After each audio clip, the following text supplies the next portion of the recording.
ये जो है ब्रिटिश जमाना में भी पेंशन मिलता था, अभी आज़ाद फोर्स में पेंशन, मेरा नाना को भी आज़ाद फोर्स का नाम से कुछ पेंशन मिला है। इसीलिए फोर्स आदमी को ये हक है, किसी व्यक्ति को पेंशन मिलना चाहिए। ये पुराना पेंशन लागू किया जाए, 1 रैंक 1 रैंक हमको दिया जाए।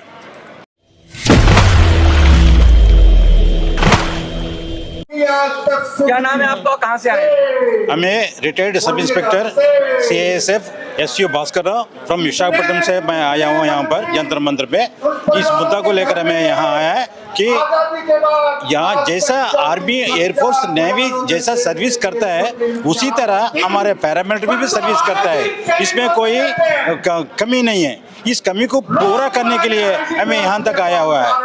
अगर यदि आर्मी के साथ हम नहीं है, आर्मी नहीं है, यदि हम नहीं है, आर्मी नहीं है, इस मुद्दा को लेकर हमें मोदी साहब तक पहुँचने का एक वादा कर रहा हूँ, क्योंकि हमारी फैसिलिटीज पूरा चलते चलते नीचे होने जा रहा है। लेकिन आर्मी के जैसे फैसिलिटीज है, सेम प्लेस मुझे मिलना चाहिए। और हमारी जो है ना पैरामिलिट्री का बोर्ड भी होना जरूरी है। सर, मैं आंध्र प्रदेश ईस्ट गोदावरी डिस्ट्रिक्ट राजमंड्री से आया हूँ, जो 2000 किलोमीटर लगभग हम चल के आए हैं। ये आवाज़ श्री नरेंद्र मोदी जी, जो हमारा प्रधानमंत्री हमारा है, क्योंकि हमारा किसी पार्टी से लेना देना नहीं, हम खाली हमारा मजहब सब कुछ पैरामिलिट्री, हम देश के सैनिक है, देश की नागरिक है। मैं ये कहना चाहता हूँ मोदी साहब, जो 13 दिसंबर को जो संसद को बचाया था, एक बार याद कीजिए सर, पूरा गणमान्य व्यक्ति सभी संसद के अंदर बैठे हुए, इस पैरामिलिट्री फोर्स ने आप लोगों को जान बचाया। क्या सर आपको उचित लगता है इनका पेंशन निकालने के लिए, पेंशन बंद करने का आपको अच्छा लगता है? क्योंकि आपको बचाया इसलिए हमारे को ये तोहफा दिया। दूसरी बात, जो आर्मी के साथ हम कंधे से कंधे लगाकर जम्मू कश्मीर उग्रवादियों से लड़ते सर, पीर पंजाल पहाड़ में चलते चलते हमारा घुटना ढीला हो गया। जनाब, कारगिल में हम सैनिकुंड में हमने ड्यूटी किया, -30 डिग्री टेम्परेचर में हमारा ITBP जवान ड्यूटी करते हैं, +54 डिग्री सेंटीग्रेड में जैसलमेर डिस्ट्रिक्ट में। आप खाली दिवाली होली में हमारे पास जाते हैं जो प्रचार करने के लिए, ये उचित नहीं साहब। आपको जानते हैं हर चीज़। एक कहना चाहता हूँ सर, जब हमारे से मिलिट्री का बराबर ड्यूटी लेते हैं, फिर हमारे को हकों का जब बारी आता है, हम सिविल क्यों गिनते हैं साहब? हमारे को क्या वेलफेयर है? कोई सैनिक बोर्ड नहीं है, हमारे बच्चों के लिए रिजर्वेशन नहीं है, एजुकेशन में कोई हॉस्पिटल का सुविधा नहीं है, तो हमारा कोई नौकरी नहीं है। जब वॉलंटियर रिटायर्ड चले जाते हैं, कोई सरकारी नौकरी छोड़ के जाना चाहते हैं साहब? क्यों जा रहे हैं? इतना लोग वॉलंटियर रिटायरमेंट क्यों जा रहे हैं? आप सोचा कभी? इतना मुसीबत है, इतना मुश्किल ड्यूटी है, पैरामिलिट्री ड्यूटी करके देखिए। माननीय महोदय होम मिनिस्टर साहब, आप नक्सलियों को हटाने के लिए जो बात कर रहे हैं, देश जनता को आश्वासन दे रहे हैं, किसके बल पे है? इन्हीं पैरामिलिट्री जवानों का शहादत पर। ये नहीं हो तो आप कहाँ से वादा करेंगे? हम लड़के आपका बात को हम पक्का कर रहे हैं, तो हमारा बारे में सोच लीजिए साहब। आपको नम्र निवेदन से हम निवेदन कर रहे हैं साहब। धन्यवाद। सर, मैं विशाखापट्टनम से आया, मैं केरामर हूँ, CSF सब इंस्पेक्टर रिटायर्ड हूँ। मैं इधर धरना के लिए आया। कई परिवार को ये 8वें कमीशन 8वें कमीशन का मतलब बहुत अंतर है। अभी कम से कम 2004 का काउंट भर्ती हुआ, उसी को भी आज कमीशन नहीं मिलता है। इसको सब बराबर करना है। नेक्स्ट, हर एक आदमी मुश्किल ड्यूटी करता है हर जगह में। नक्सल्स को ऐसा एग्जाम्पल रामगुंडम एरिया है, ऐसा सडनली फायर होता है। फायर होने से कुछ आदमी का आंख का पाम कई पार्ट्स खराब हो जाता है।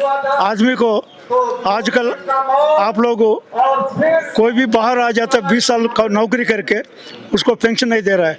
आजकल पेंशन कई आदमी मर जाता है, किसी को भी उसको देने वाला रेस्पेक्ट भी नहीं दे रहा है। कई आदमी का ये कैप टोटल पैरामिलिट्री फोर्सेस के ऊपर ही डिपेंड होके नौकरी करवाता है सेंट्रल गवर्नमेंट, और सेंट्रल गवर्नमेंट इसमें इंटरेस्ट नहीं देता है।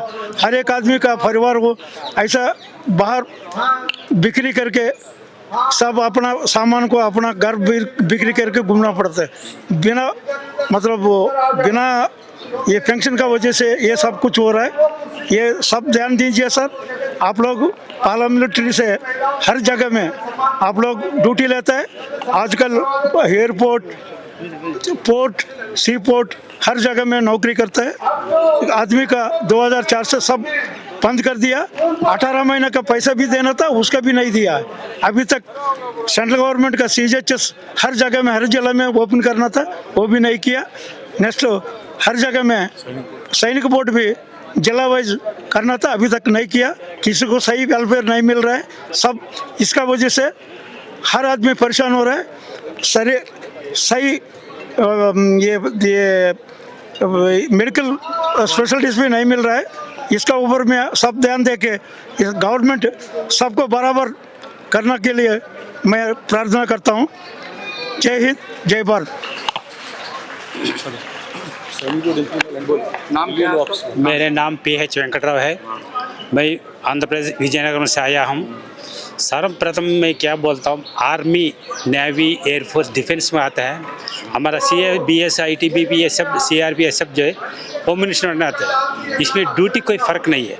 आर्मी से हमको कोई गहरा नहीं है, वो भी हमारा भाई है, क्योंकि मेरा परिवार पूरा आर्मी का है, नेवी एयरफोर्स का है। एक मैं हूँ CRP से भर्ती हुआ, सब तकलीफ जानता है। इसमें क्या है, सरकार इसमें अदला बदला करके हमारा में कुछ डिफरेंस डाल रहे हैं, क्योंकि UNS के अनुसार एक पॉपुलेशन के अनुसार जो आर्मी, नेवी, एयरफोर्स रख सकता है, लेकिन पुलिस कितना भी वो बढ़ा सकते हैं। होम गार्ड से लेकर अप टू जनरल तक जो भी डिफेंस का ब्रिगेड है या चीफ पर्सन वगैरह है, ये मिलिट्री है, सबका एक ही काम है। इसमें क्या है, कुछ कानून बनाया है, उस कानून को पुलिस रखवाला करता है, होम गार्ड वाला करता है। इसी तरह हम लोग भी बॉर्डर को तैनात करता है। CRP 1939 में हुआ है। इससे पहले असम राइफल 1839 में उसको ये किया, वो सब आर्मी के साथ हम लोग को किया। इसका बाद में CRP को जब भारत आज़ाद होने के बाद में 1954 में अपना लौह पुरुष, नाम भूल गया, वल्लभ भाई पटेल साहब का वो कलर दिया है CRP को। इसी तरह हर उसको जो जहाँ जगह कम पड़ा है वो मिलिट्री को बढ़ा नहीं सकता है, इसलिए CRP, BSF, ITBP को तैनात किया है। हम ज़रूरत पड़ने पर आर्मी के साथ कंधा कंधा मिला करके काम करता है। दूसरी बात, आर्मी को हम खुद प्रोटेक्शन करता है। कैसा, उनको एक प्लेस जगह से उनका दूसरा जगह में जाना पड़ता है, उनको ROP बाएं का 300 गज, दाहिने का 300 गज रोड क्लियर करके हम उनको ROP पार करके उनको उनका एरिया तक पहुंचाता है। दूसरी बात, जहां आर्मी चर्चिंग करता है, वो चर्चिंग के इलाका में CRP, BSF मैं CRP ज़्यादा बोल सकता हूँ, क्योंकि CRP हमने उनको कोऑर्डिनेट करता है, वो अंदर चर्च करता है। लेकिन गांव से बाहर कोई नहीं है ना, बाहर से कोई गांव का अंदर नहीं जाने के लिए CRP कोऑर्डिनेट भी करता है। ये नहीं कि हम लोग को खाली बैठ, CRP आर्मी का रूल क्या है, युद्ध आने पर वो रिजर्व में रह करके आ सकते हैं, हम पीछे को आ सकते हैं। लेकिन हम आर्मी जब युद्ध नहीं करता है, हम लोग BS बॉर्डर में रहता है, असम राइफल म्यांमार में है, और भूटान और सिक्किम वगैरह में हम लोग ड्यूटी किया है। कारण क्या है कि जो लैंड ऑर्डर मेंटेन करना पड़ता है, वो लैंड ऑर्डर मेंटेन करने के लिए हम लोग को ज़्यादा इस्तेमाल किया गया है। अभी छत्तीसगढ़ में इतना लोग चल रहा है, मणिपुर में बहुत लोग ये कर रहा है, मर रहा है। कौन बन रहा है? CRP, BSF, ITBP। ज़्यादातर और काउंट करके देखिए, CRP के जवान कितना मरा, CAPF का जितना मरा है, आर्मी के कितने। हमारा कमांडेंट साहब का एक अंक गया है, 6 महीना वो हॉस्पिटल में रहा, चैन साहब है ना, चैन साहब उनका नाम है। फिर भी अभी फिटफर होने के बाद में अभी भी वो कमांडेंट का ड्यूटी कर रहा है। वैसे ही एक स्त्री अभी होम मिनिस्टर मना डिफेंस मिनिस्टर राजनाथ सिंह साहब भी अभी एक घर में जा करके, ग्वालियर में जा करके एक जिनका आंख को चला गया। जिनके दो आंख दोनों चला गया, और उसको माँ बाप का एक ही बेटा है, वो कैसा हमारा बच्चा शादी हो गया, अभी उसका आंख खो गया, मेरा बच्चा के साथ कौन है। एक स्त्री, वो एडवोकेट का लड़की है, वो उनका माँ बाप को मना करके अंधा के साथ का वो शादी किया है, उसका साथ एक बच्चा भी है। तो भारत देश में इतना तरीका से हम लोग को, मतलब स्त्री हो या पुरुष हो, भारत देश का हमारा जान गंवाता है। इसीलिए अभी हमारा होम मिनिस्टर साहब है, सीआरपीएफ ने उनको बचाया, वो बोलता है सीआरपी का मैं बचा हूँ, तो उनको इतना होना चाहिए सीआरपी वाला क्या कर रहा है क्या ना करे। सेंट्रल आर्मी पुलिस का नाम निकाल कर ये पैरामिलिट्री अर्धसैनिक नहीं करना, सेंट्रल आर्मड फोर्स 1912 में जो 23 नवंबर को जो दिल्ली हाई कोर्ट ने डिक्लेयर किया, हमको वही फैसिलिटीज जो आर्मी के दिया हुआ है फ्रंट लाइन यूनियन, तो इसी फैसिलिटीज हमको दिया जाए और सेंट्रल आर्मड फोर्स का नाम से हमको पुकारा जाए।